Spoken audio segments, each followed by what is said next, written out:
Hello friends, ಹೇಗಿದ್ದೀರಾ? ಎಲ್ಲರೂ ಆರಾಮಿದ್ದೀರಾ ಅನ್ಕೋತೀನಿ. ನನ್ನ ಇವತ್ತಿನ ವ್ಲಾಗ್ ವರ್ಷದ ಮೊದಲನೇ ಅಂದರೆ 2026ನೇ ವರ್ಷದ ಮೊದಲನೇ ವ್ಲಾಗ್, ಮೊದಲನೇ ವೀಡಿಯೋನ ಇವತ್ತು ನಿಮ್ಮ ಜೊತೆ ಶೇರ್ ಮಾಡ್ತಿದ್ದೀನಿ. 2025ನೇ ಇಸ್ವಿ ಮುಗ್ದೇ ಹೋಯಿತು. ಸೊ 2026ನೇ ಇಸ್ವಿ ಸ್ಟಾರ್ಟ್ ಆಯಿತು. ಸೊ ಅದನ್ನು ಎಲ್ಲರೂ ಖುಷಿಯಿಂದ ಹ್ಯಾಪಿಯಿಂದ ವೆಲ್ಕಮ್ ಮಾಡೋಣ ಅಂತ.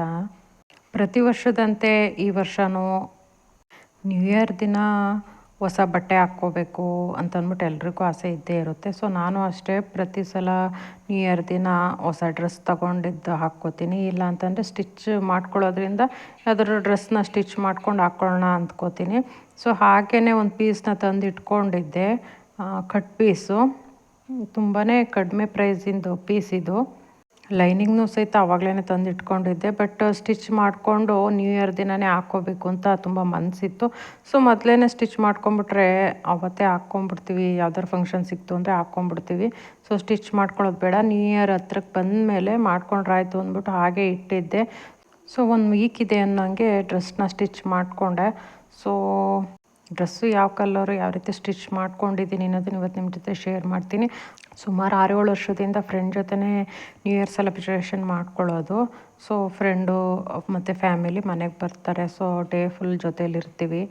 ನಮ್ಮ ಮನೇಲೇ ಹೋಟೆಲಿಂದ ಊಟ ಎಲ್ಲ ತರಿಸ್ಕೊಂಬಿಟ್ಟು ನೈಟ್ ತನಕ ಜೊತೇಲಿದ್ದು ಆನಂತರ ಮನೆಗೆ ಹೋಗ್ತಿದ್ಲು ಫ್ರೆಂಡು. ಸೊ ಅದೇ ರೀತಿ 5-6 ವರ್ಷದಿಂದನೂ ಅದೇ ರೀತಿ ಮಾಡ್ಕೊಂಬಂದಿದ್ದೀವಿ.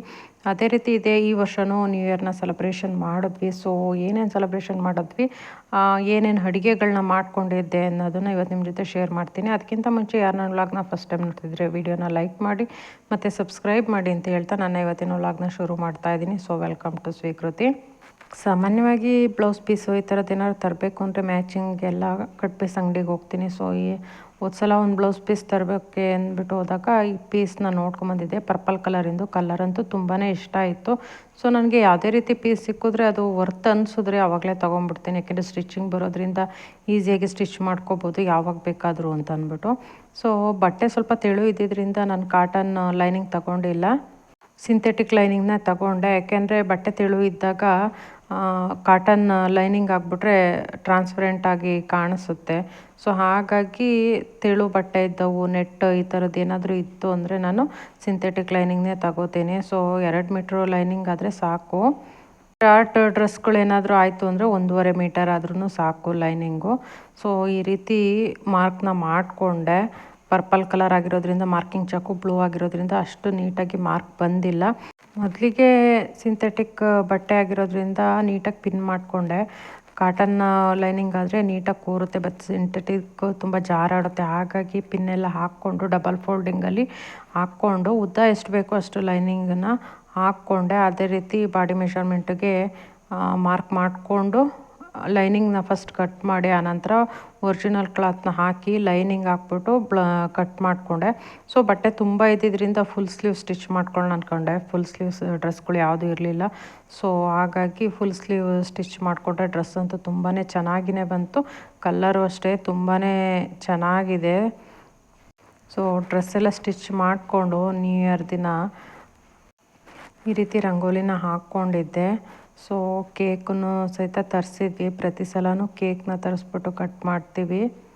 ರೆಡ್ ವೆಲ್ವೆಟ್ ಕೇಕು ತುಂಬಾ ಚೆನ್ನಾಗಿತ್ತು. ಎಲ್ಲರೂ 31st ದಿನ ಕೇಕ್ ಕಟ್ ಮಾಡಿಬಿಟ್ಟು ಸೆಲೆಬ್ರೇಟ್ ಮಾಡ್ತಾರೆ. ಬಟ್ ನಾವು 1ನೇ ತಾರೀಕು ಕೇಕ್ನ ಕಟ್ ಮಾಡಿಬಿಟ್ಟು ಸೆಲೆಬ್ರೇಟ್ ಮಾಡೋದು.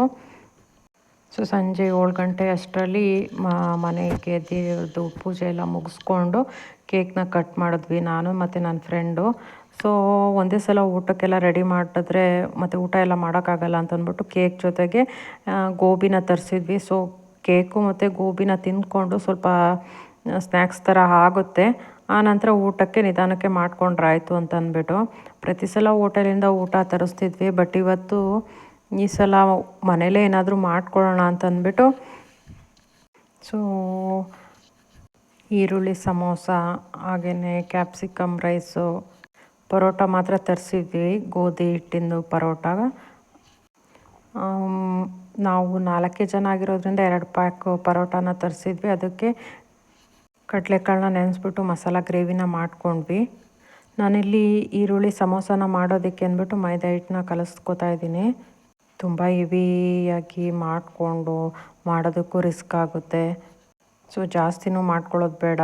ಸುಮ್ಮನೆ ಕೇಕು, ಗೋಬಿ ಹಾಗೆಯೇ ರೈಸ್ ಐಟಮ್ ಎಲ್ಲ ಇರುತ್ತಲ್ವ. ಸೊ ಜಾಸ್ತಿ ಮಾಡಿಕೊಂಡ್ರೆ ತಿನ್ನೋದಕ್ಕೂ ಮನೇಲಿ ಜನ ಇದ್ದರೆ ಚೆನ್ನಾಗಿರುತ್ತೆ. ಸೊ ಇರೋದೇ ನಾವು 4-5 ಜನ, ತುಂಬ ಜಾಸ್ತಿ ಮಾಡ್ಕೊಳ್ಳೋದು ಬೇಡ ಅಂತಂದ್ಬಿಟ್ಟು ಒಂದು 10 ಈರುಳ್ಳಿ ಸಮೋಸ ಆಗುವಷ್ಟು ಮಾಡ್ಕೊಳ್ಳೋಣ ಅಂತಂದ್ಬಿಟ್ಟು ಒಂದು 1/4 kg ಜಾಸ್ತಿ ಇತ್ತೇನೋ ಸ್ವಲ್ಪ ಅಷ್ಟು ಮೈದಾ ಹಿಟ್ಟನ್ನು ಹಾಕ್ಕೋತಾ ಇದ್ದೀನಿ. ಸೊ ಅದಕ್ಕೆ ರುಚಿಗೆ ಎಷ್ಟು ಬೇಕೋ ಅಷ್ಟು ಉಪ್ಪು ಹಾಗೆಯೇ 1-2 ಸ್ಪೂನಷ್ಟು ಕಾಯ್ದಿರುವಂಥ ಎಣ್ಣೆನ ಹಾಕಿ ಹಿಟ್ಟನ್ನು ಕಲಸಿಡ್ಕೋತಾ ಇದ್ದೀನಿ. ಹಿಟ್ಟು ತುಂಬ ಗಟ್ಟಿನೂ ಇರಬಾರ್ದು, ತುಂಬ ತೆಳುವೂ ಇರಬಾರ್ದು. ಆ ಅಳತೆಯಲ್ಲಿ ಹಿಟ್ಟನ್ನು ಕಲಸಿಕ್ಬೇಕು. ಹಾಗಾಗಿ ಸ್ವಲ್ಪ ಸ್ವಲ್ಪನೇ ನೀರು ಹಾಕ್ಕೊಂಡು ಹಿಟ್ಟನ್ನು ಕಲಸಿಟ್ಟಿದ್ದೀನಿ. ಸೊ ಹಿಟ್ಟನ್ನು ಕಲಸಿ ಮಿನಿಮಮ್ ಅಂದರೂ ಒಂದು ಅರ್ಧ ಗಂಟೆನಾದರೂ ರೆಸ್ಟ್ ಮಾಡೋದಕ್ಕೆ ಬಿಡಬೇಕು. ಸೊ ಮೈದಾ ಹಿಟ್ಟಲ್ವ, ಹಂಗಾಗಿ ನೀಟಾಗಿ ನೆಂದ್ಕೊಳ್ಳಿ ಅಂತ ಅಂದ್ಬಿಟ್ಟು ಎಣ್ಣೆನೇ ಹಾಕಿರ್ತೀವಲ್ಲ. ಸೊ ಅದು ತುಂಬ ಕ್ರಿಸ್ಪಿಯಾಗಿಯೇ ಬರುತ್ತೆ. ನಿಮಗೆ ಬೇಕಂದರೆ ಸ್ವಲ್ಪ ಗೋಧಿ ಹಿಟ್ಟನ್ನು ಇದಕ್ಕೆ ಮಿಕ್ಸ್ ಮಾಡ್ಕೋಬೋದು, ಅದೂ ಚೆನ್ನಾಗಿರುತ್ತೆ. ಬಟ್ ನಾವು ಮೈದಾ ಹಿಟ್ಟನ್ನು ಅಷ್ಟನ್ನೇ ಹಾಕ್ಬಿಟ್ಟು ಮಾಡ್ತಾಯಿದ್ದೀನಿ.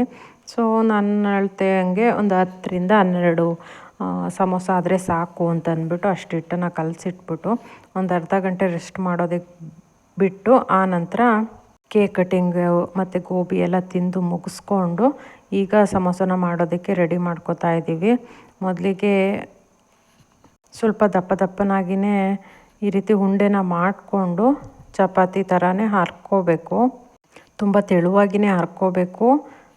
ಸೊ ಹಾಗಾಗಿ ಮಣೆ ಮೇಲೆ ಇಟ್ಕೊಂಡು ಹರ್ಕೊಂಡ್ರೆ ಅಷ್ಟೊಂದು ತೆಳುವಾಗಿ ಬರಲ್ಲ, ಅಗಲವಾಗಿ ಬರಲ್ಲ ಅಂತಂದ್ಬಿಟ್ಟು ಈ ರೀತಿ ಶಿಲ್ಪ ಕಲ್ ಮೇಲೆ ಇಟ್ಕೊಂಡು ಸ್ವಲ್ಪ ಅಗಲವಾಗಿ ತೆಳುವಾಗಿಯೇ ಹರ್ಕೋತಾ ಇದ್ದೀವಿ. ಇದಕ್ಕೆ ಈರುಳ್ಳಿದು ಮಸಾಲಾನ ರೆಡಿ ಮಾಡ್ಕೊಳ್ಳೋದಕ್ಕೆ ಈರುಳ್ಳಿನೆಲ್ಲ ಕಟ್ ಮಾಡಿಕೊಂಡು ತುಂಬ ಸ್ಲೈಸಿಗೇನು ಕಟ್ ಮಾಡ್ಕೊಳ್ಳಲ್ಲ, ಚಿಕ್ಕದಾಗಿ ಕಟ್ ಮಾಡಿಕೊಂಡೆ. ಅದಕ್ಕೆ 1 ಸ್ಪೂನಷ್ಟು ಶುಂಠಿ ಬೆಳ್ಳುಳ್ಳಿ ಪೇಸ್ಟು ಹಾಗೆಯೇ 1 ಹಿಡಿಯಷ್ಟು ಅವಲಕ್ಕಿನ ಹಾಕ್ಕೋತಾ ಇದ್ದೀನಿ, ತಿಂಡಿ ಅವಲಕ್ಕಿ. ಹಾಗೆಯೇ ರುಚಿಗೆ ಎಷ್ಟು ಬೇಕೋ ಅಷ್ಟು ಉಪ್ಪು, ಹಾಗೆಯೇ ಖಾರಕ್ಕೆ ಎಷ್ಟು ಬೇಕೋ ಅಷ್ಟು ಖಾರದ ಪುಡಿ, 1 ಸ್ಪೂನಷ್ಟು ಗರಂ ಮಸಾಲ, ಹಾಗೆಯೇ 1 ಚಿಟಿಕೆಯಷ್ಟು ಅರಿಶಿಣ. ಆನಂತರ ಸ್ವಲ್ಪ ಕೊತ್ತಂಬರಿ ಸೊಪ್ಪನ್ನ ಕಟ್ ಮಾಡಿ ಹಾಕಿ ನೀಟಾಗಿ ಕೈಯಲ್ಲಿ ಕಿವುಚ್ಬಿಟ್ಟು ಕಲಿಸ್ಕೋಬೇಕು. ಒಂದು 5 ನಿಮಿಷ ನೀಟಾಗಿ ಕಲಿಸ್ಕೋಬೇಕು. ಯಾಕೆಂದರೆ ಉಪ್ಪು ಖಾರ ಎಲ್ಲ ಈರುಳ್ಳಿಗೆ ಅಂಟ್ಕೋಬೇಕು. ಹಾಗಾಗಿ ನೀಟಾಗಿ ಕಿವುಚಿ ಒಂದು 5 ನಿಮಿಷದಷ್ಟು ನೀಟಾಗಿ ಕಿವುಚಬೇಕು. ಜಸ್ಟ್ ಮಿಕ್ಸ್ ಮಾಡೋದಲ್ಲ, ಸ್ವಲ್ಪ ಪ್ರೆಸ್ ಮಾಡಿನೇ ನೀಟಾಗಿ ಕಲಿಸ್ಕೋಬೇಕು. ಸೊ ಕಲಿಸ್ಬಿಟ್ಟು ಒಂದು 5 ನಿಮಿಷ ರೆಸ್ಟ್ ಮಾಡೋದಕ್ಕೆ ಬಿಡಬೇಕು.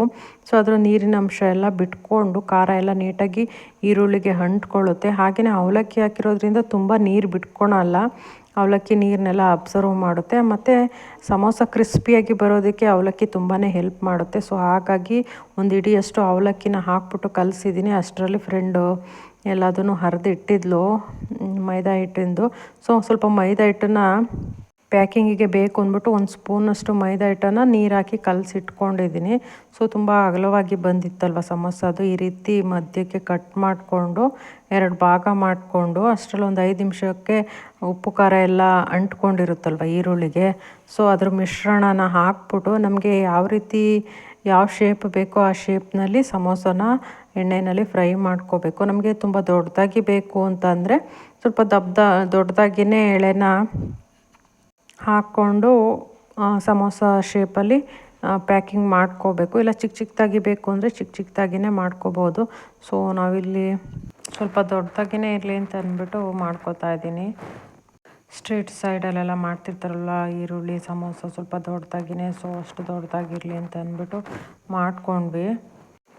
ತುಂಬ ಹೊತ್ತು ಪ್ಯಾಕಿಂಗ್ ಮಾಡಿ ಬಿಡಬೇಕಂತ ಏನಿಲ್ಲ, ಜಸ್ಟು ಮೈದಾ ನೆನೆಸಿ ಹಾಕಿರ್ತೀವಲ್ವ, ಜಸ್ಟ್ 2-3 ನಿಮಿಷಕ್ಕೇ ಅದು ಗಮ್ ಥರ ಅಂಟ್ಕೊಂಡ್ಬಿಡುತ್ತೆ, ಓಪನ್ ಏನಾಗಲ್ಲ. ಸೊ ಅಷ್ಟರಲ್ಲಿ ಎಣ್ಣೆನೂ ಕಾಯೋಕ್ಕಿಟ್ಟಿದ್ದೆ, ಎಣ್ಣೆನೂ ಕಾದಿತ್ತು.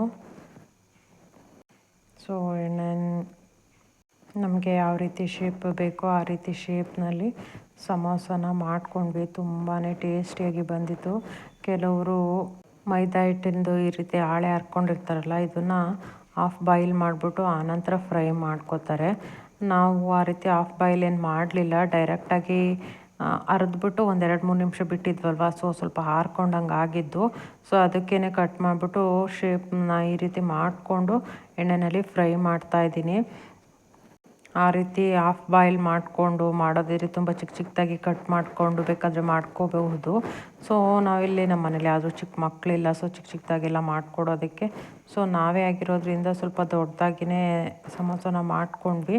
ಕೆಲವರು ಈರುಳ್ಳಿನ ಸ್ವಲ್ಪ ಫ್ರೈ ಮಾಡಿ ಆನಂತರ ಫಿಲ್ ಮಾಡಿ ಮಾಡ್ಕೋತಾರೆ. ಬಟ್ ಆ ರೀತಿ ಫ್ರೈ ಮಾಡಿ ಫಿಲ್ ಮಾಡಬೇಕಂತ ಏನಿಲ್ಲ. ಈರುಳ್ಳಿ ಚೆನ್ನಾಗಿಯೇ ಬೆಂದ್ಕೊಂಡಿರುತ್ತೆ. ಸೊ ಮಸಾಲ ಐಟಮ್ಸ್ ಎಲ್ಲ ಹಾಕಿರ್ತೀವಲ್ವ, ಸೊ ಈ ಫ್ರೈ ಆದಾಗಲೇ ಹಾಫ್ ಬಾಯ್ಲ್ ಥರ ಆಗಿರ್ತವೆ. ಟೇಸ್ಟ್ ಅಂತೂ ತುಂಬಾ ಚೆನ್ನಾಗಿರುತ್ತೆ. ಸೊ ಹಾಫ್ ಬಾಯ್ಲೇ ಇಷ್ಟ ಆಗುತ್ತೆ ಅಂದರೆ ಈ ರೀತಿ ಮಾಡ್ಕೋಬೋದು. ಇಲ್ಲ ಫುಲ್ ಬಾಯ್ಲ್ ಈರುಳ್ಳಿ ಬೇಕು ಅಂತಂದರೆ ಈರುಳ್ಳಿ ಕಟ್ ಮಾಡಿ ಮಸಾಲ ಎಲ್ಲ ಹಾಕಿರ್ತೀವಲ್ವ, ಸೊ ಅದಕ್ಕೆ ನಾವು ಒಂದು ಬಾಣಲಿಗೆ ಹಾಕ್ಬಿಟ್ಟು ಒಂದು ಸ್ವಲ್ಪ ಎಣ್ಣೆನ ಹಾಕಿ ಫ್ರೈ ಮಾಡಿ ಫಿಲ್ ಮಾಡ್ಬೋದು ಬೇಕಾದರೆ. ಇಲ್ಲ ಅಂತಂದರೆ ನಮಗೆ ಈ ರೀತಿಯೇ ಚೆನ್ನಾಗಿರುತ್ತೆ ಅಂತ ಅಂದ್ಬಿಟ್ರೆ ಈ ರೀತಿನಾದರೂ ಮಾಡ್ಕೋಬೋದು. ನಮಗಂತೂ ಇದೇ ರೀತಿಯೇ ತುಂಬಾ ಇಷ್ಟ ಆಯಿತು. ಸೊ ಸಮೋಸ ಎಲ್ಲ ತಿಂದ್ಕೊಂಡು ನೈಟ್ ಊಟಕ್ಕೆ ಅಂತ ಅಂದ್ಬಿಟ್ಟು ರೆಡಿ ಮಾಡ್ಕೊತಾ ಇದ್ದೀನಿ.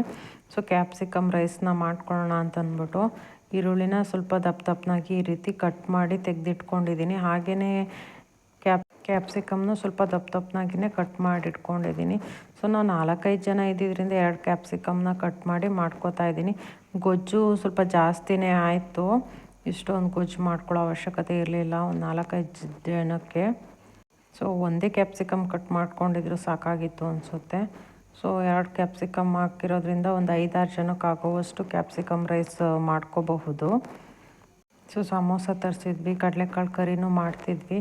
ಸೊ ಅದ್ರ ಜೊತೆಗೆ ಒಂದು ರೈಸ್ ಐಟಮ್ಸ್ ಇರಬೇಕು ಅಂತ ಅಂದ್ಬಿಟ್ಟು ಈ ರೀತಿ ಕ್ಯಾಪ್ಸಿಕಮ್ ಇದ್ದಿದ್ದರಿಂದ ಕ್ಯಾಪ್ಸಿಕಮ್ ರೈಸ್ನೇ ಮಾಡ್ಕೊಳ್ಳೋಣ ಅಂದ್ಕೊಂಡೆ. ಇಲ್ಲಾಂದರೆ ಗೀ ರೈಸು ಬೇರೆ ಏನಾದರೂ ಮಾಡ್ಬೋದಿತ್ತು. ಬಟ್ ಗೀ ರೈಸ್ ಮಾಡಿದ್ರೆ ಮತ್ತೆ ಅದಕ್ಕೆ ದಾಲೆಲ್ಲ ಮಾಡಬೇಕಿತ್ತು. ಕ್ಯಾಪ್ಸಿಕಮ್ ರೈಸ್ ಆದರೆ ಜಸ್ಟ್ ಇದಕ್ಕೆ ಕಾಂಬಿನೇಷನ್ ಏನು ಬೇಕಾಗಿರಲ್ಲಲ್ವ. ಸೊ ಹಾಗಾಗಿ ಕ್ಯಾಪ್ಸಿಕಮ್ ರೈಸ್ನ ಮಾಡ್ಕೊಂಡ್ವಿ. ಎಲ್ಲ ತಿಂಡಿಗಳು ಅಷ್ಟೇ ತುಂಬ ಕ್ವಿಕ್ಕಾಗಿ ಈಸಿಯಾಗಿ ಮಾಡ್ಕೋಬೋದು. ಬಟ್ ಯಾವ ರೀತಿ ಮಾಡಬೇಕು ಅನ್ನೋದನ್ನು ಕಲ್ತ್ಕೋಬೇಕಷ್ಟೇ.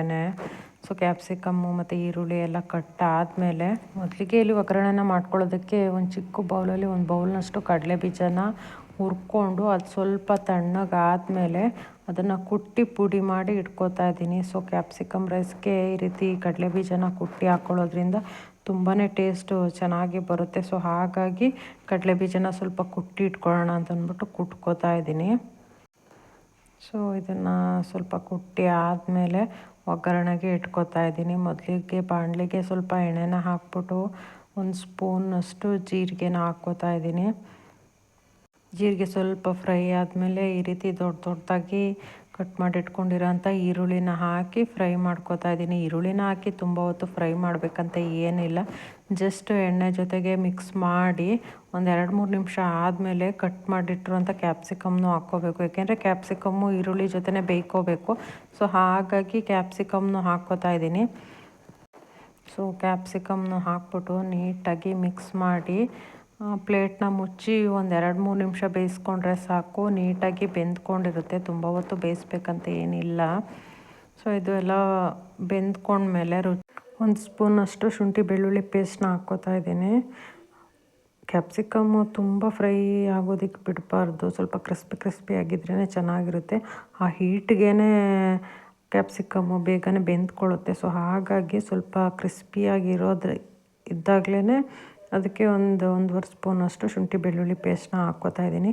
ಸೊ ಶುಂಠಿ ಬೆಳ್ಳುಳ್ಳಿ ಪೇಸ್ಟು ಸ್ವಲ್ಪ ಹಸಿ ವಾಸನೆ ಹೋಗೋ ತನಕ ಫ್ರೈ ಆಗಬೇಕು. ಸೊ ಅದಾದಮೇಲೆ ಕಟ್ ಮಾಡಿ ಇಟ್ಕೊಂಡಿದ್ದಂಥ ಟೊಮೊಟೊನೂ ಹಾಕ್ಕೋತಾ ಇದ್ದೀನಿ.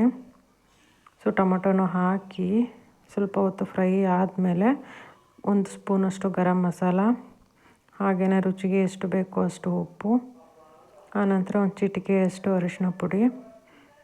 ಸೊ ಇಷ್ಟನ್ನೆಲ್ಲ ಹಾಕಿ ಸ್ವಲ್ಪ ಉಪ್ಪು ಖಾರ ಎಲ್ಲ ಅಂಟ್ಕೊಳ್ಳೋದಕ್ಕೆ ಬಿಟ್ಟು ಆನಂತರ ಖಾರಕ್ಕೆ ಎಷ್ಟು ಬೇಕೋ ಅಷ್ಟು ಖಾರದ ಪುಡಿನ ಹಾಕಿ ಸ್ಟವ್ನ ಆಫ್ ಮಾಡಿ ಸ್ವಲ್ಪ ತಣ್ಣಗಾಗೋದಕ್ಕೆ ಬಿಡ್ತಿದ್ದೀನಿ. ಆನಂತರ ರೈಸ್ನು ಮೊದಲೇ ಮಾಡಿ ಇಟ್ಕೊಂಡಿದ್ದೆ. ಸೊ ಗೊಜ್ಜನ್ನ ಅಷ್ಟು ತೆಗೆದಿಟ್ಕೊಂಡು ಊಟಕ್ಕೆ ಎಷ್ಟು ಬೇಕೋ ಅಷ್ಟು ರೈಸನ್ನು ಹಾಕಿ ಕಲಿಸ್ತಾ ಇದ್ದೀನಿ. ಸೊ ಕಲಸೋ ಟೈಮಲ್ಲಿ ಕುಟ್ಟಿಟ್ಕೊಂಡಿದ್ದಂಥ ಕಡಲೆ ಬೀಜನ ಹಾಕ್ಕೊಂಡ್ರೆ ಸೂಪರಾಗಿರೋಂಥ ಕ್ಯಾಪ್ಸಿಕಮ್ ರೈಸು ರೆಡಿ ಆಯಿತು. ಸೊ ನಾನಿಲ್ಲಿ ಪರೋಟ ಜೊತೆಗೆ ಚೆನ್ನ ಮಸಾಲಾನ ಮಾಡ್ತಾಯಿದ್ದೀನಿ. ಸೊ 1.5 ಪಾವ್ನಷ್ಟು ಕಡಲೆಕಾಳನ್ನ ನೆನೆಸಿದ್ದೆ.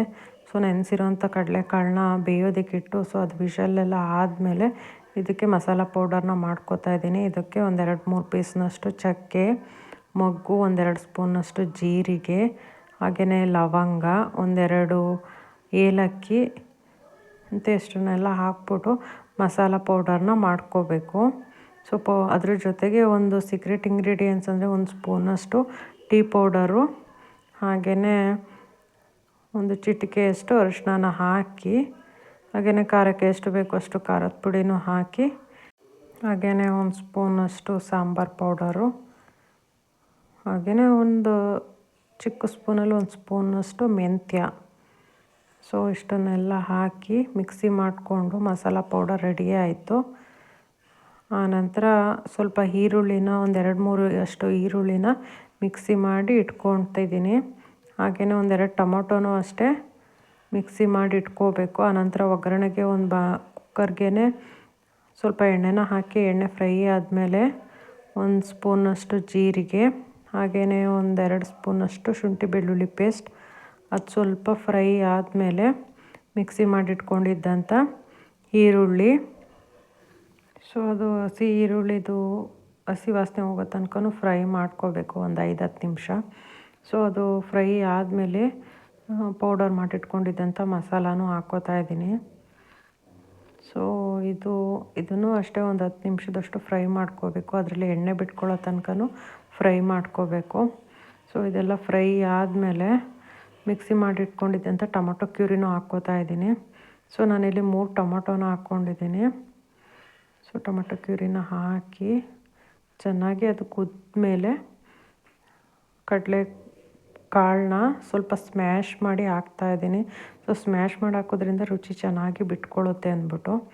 ಆನಂತರ ಕಟ್ ಮಾಡಿ ಇಟ್ಕೊಂಡಿದ್ದಂಥ ಕೊತ್ತಂಬರಿನ ಹಾಕಿ ಸ್ಟವ್ನ ಆಫ್ ಮಾಡಿದ್ವಿ. ಆನಂತರ 9:30 ಅಷ್ಟರಲ್ಲಿ ಊಟಕ್ಕೆ ಅಂತ ಅಂದ್ಬಿಟ್ಟು ಪರೋಟಾನ ಬಿಸಿ ಮಾಡ್ಕೊತಾ ಇದ್ದೀನಿ. ನಾವಿಲ್ಲಿ ಗೋಧಿ ಹಿಟ್ಟಿನ ಪರೋಟಾನ ತರಿಸಿದ್ವಿ.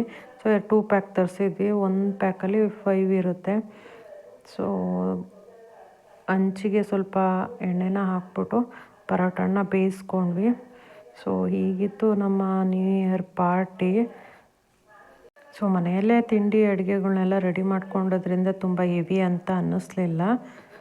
ನನ್ನ ಇವತ್ತಿನ ವ್ಲಾಗ್ ನಿಮಗೆ ಇಷ್ಟ ಆಗಿದ್ರೆ, ನಮ್ಮ ನ್ಯೂ ಇಯರ್ ಪಾರ್ಟಿ ನಿಮಗೂ ಇಷ್ಟ ಆಗಿದ್ರೆ ವಿಡಿಯೋನ ಲೈಕ್ ಮಾಡಿ ಮತ್ತು ಸಬ್ಸ್ಕ್ರೈಬ್ ಮಾಡಿ ಅಂತ ಹೇಳ್ತಾ, ಹೊಸ ವರ್ಷ ಎಲ್ಲರಿಗೂ ಹರ್ಷವನ್ನು ತರಲಿ ಅಂತ ಹೇಳ್ತಾ, 2026ನೇ ಇಸ್ವಿನಲ್ಲಿ ಎಲ್ರಿಗೂ ಒಳ್ಳೆಯ ಆರೋಗ್ಯವನ್ನು ಕೊಡಲಿ ಅಂತ ಹೇಳ್ತಾ, ಅಂದ್ಕೊಂಡಂಥ ಕೆಲಸಗಳು ಎಲ್ರಿಗೂ ಆಗಲಿ ಅಂತ ಹೇಳ್ತಾ, ನಮ್ಮ ನ್ಯೂ ಇಯರ್ ಪಾರ್ಟಿ ನಿಮಗೂ ಇಷ್ಟ ಆಗಿರುತ್ತೆ. ನಾವು ಮಾಡಿದ ಫುಡ್ ಐಟಮ್ಸ್ ಕೂಡ ನಿಮ್ಮೆಲ್ರಿಗೂ ಇಷ್ಟ ಆಗುತ್ತೆ ಅಂತ ಹೇಳ್ತಾ, ಪ್ಲೀಸ್ ವಿಡಿಯೋನ ಲೈಕ್ ಮಾಡಿ ಮತ್ತು ಸಬ್ಸ್ಕ್ರೈಬ್ ಮಾಡಿ ಅಂತ ಹೇಳ್ತಾ, ನಾನು ಇವತ್ತಿನ ವ್ಲಾಗ್ನ ಮುಗಿಸ್ತಾ ಇದ್ದೀನಿ.